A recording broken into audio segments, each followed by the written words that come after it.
I'd sort of written and been an actor since I was a kid, not in any sort of professional way, but I always knew I wanted to be an actor. And then I went through NIDA, and by the time I got out, I didn't want to act anymore. I do love the process of acting, but I don't really have the temperament for it. And I very quickly got bored with it, actually. So giving that away was very easy for me. I'm quite introverted as well at times, so it was hard for me to always push myself forward. I wasn't comfortable with it.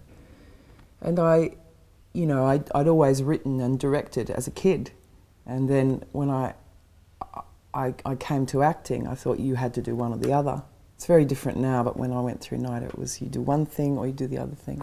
So I pushed that aside, but when I gave up acting, the most natural thing was to go back.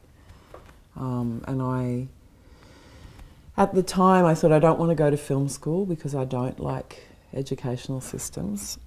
I wanted to learn on the job, so I approached the Danish director Lars von Trier and went and worked as an attachment on Dogville, which for me was the best film school, best education. And I saw someone who I think is quite genius in the day-to-day process of making a film.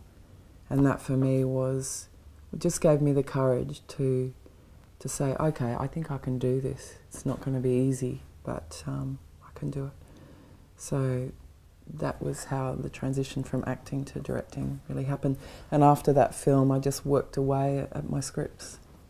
And one thing that's been integral to the development of this film is a place called Binge Film Lab in Amsterdam, which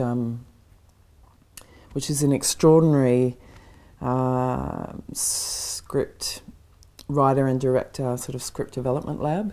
And I spent 5 months there developing this script from a treatment to a second draft. And they are an extraordinary bunch of people because they really wanted to find out what your vision was first, and then they helped you to develop the film and got on board script advisors that were suited to the vision that you had. So that for me was just phenomenal. And that's what I think has given this film a strong base.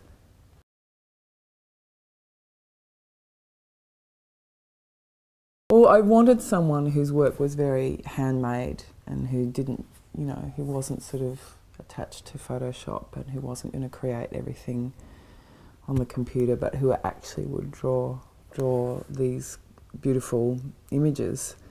And I'd seen Alex's work, and I was using it as a reference when we were looking at potential illustrators.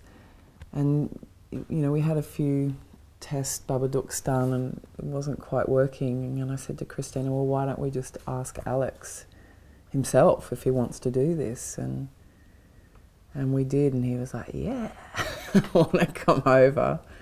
And so we spent, in early pre-production, we spent time developing that first before any of the production design or any of the cinematography came on board.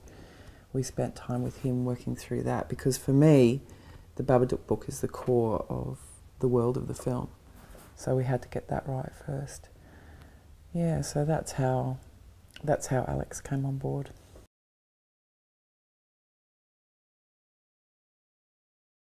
I wanted to create a world that was unique unto itself, so that it existed and had its own set of rules, but it wasn't realism or naturalism. And so I was very inspired by, early silent horror films and things that have just a slightly heightened world to them. Alex Holmes, a production designer, and Radek Wojcik, the DOP, have been really integral in creating that world, and they've done an amazing job, because it had to be the place where this entity could spring up, and it wouldn't be stupid, or it would just make sense that because the world was not real, it was a surreal world. So the tone is probably connected to that world. And I don't know if I could put a word to it. Strange, sometimes funny, sometimes horrific. both Alex Holmes and Roddick have really, you know, we've had a small budget, but their commitment and their work has elevated that and made the film look much more expensive than it actually is. You know, we've been very dedicated, working on weekends and, you know, to get this world happening, making it believable.